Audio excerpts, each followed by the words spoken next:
Thanks for staying with us today. I'm Doug Reardon. I'm Janice Allen. As President Biden approaches 100 days in office, there's one group of people praising his work, black farmers. After decades of lobbying, they are finally getting $5 billion thanks to the American Rescue Plan. One of the main lobbyists tells our Lauren Edwards that as excited as they are about it, they're also nervous.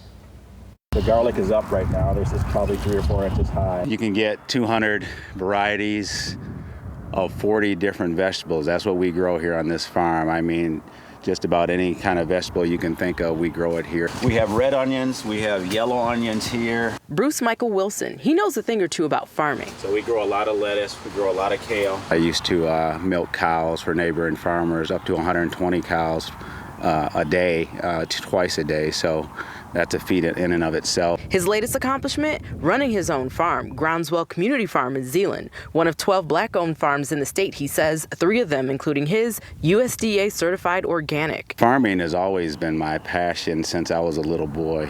I talk about growing up on our 160-acre farm. Just south of here, about 35 minutes. Farming is in his DNA. His dad was a sharecropper, he says. Several of his relatives owned farms. And now the industry he loves is getting a boost from the Biden administration. $5 billion of the American Rescue Plan is earmarked for black farmers. For me personally, and for black farmers and farmers of color around the country, this is a big deal.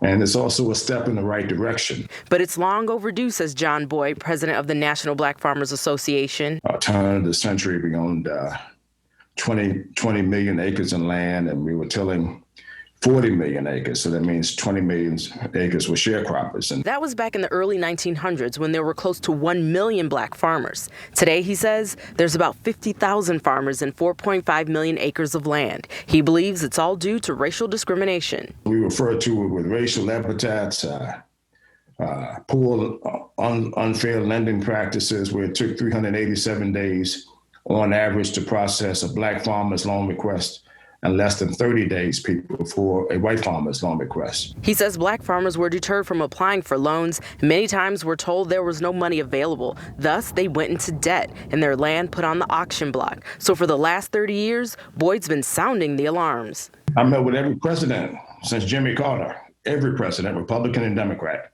in official capacity, raising these same issues, every agriculture secretary. Letting them know that they're $350 million in the hole and facing extinction, he says. But Biden's American Rescue Plan just may halt that. Most of the money going to debt relief. But President Biden said if it doesn't work out, to reach back out to him.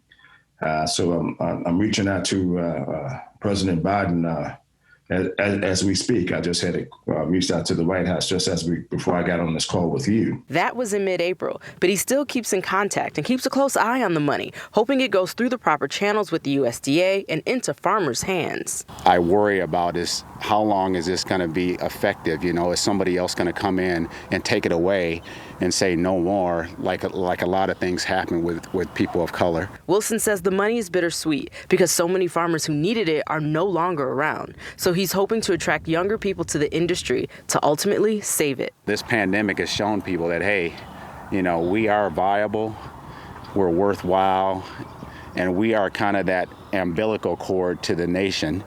Because without us and without our supply line, the nation doesn't survive. We got bok choy down here as well and collards. In Zeeland, Lauren Edwards, Fox 17 News. And the farmers say that Senators Cory Booker and Michigan Senator Debbie Stabenow to thank for helping them get that money. Stabenow is the Senate Ag Committee chair. They also want everyone to keep an eye on the Justice for Black Farmers Act, which would fund ag programs at historically black colleges and universities.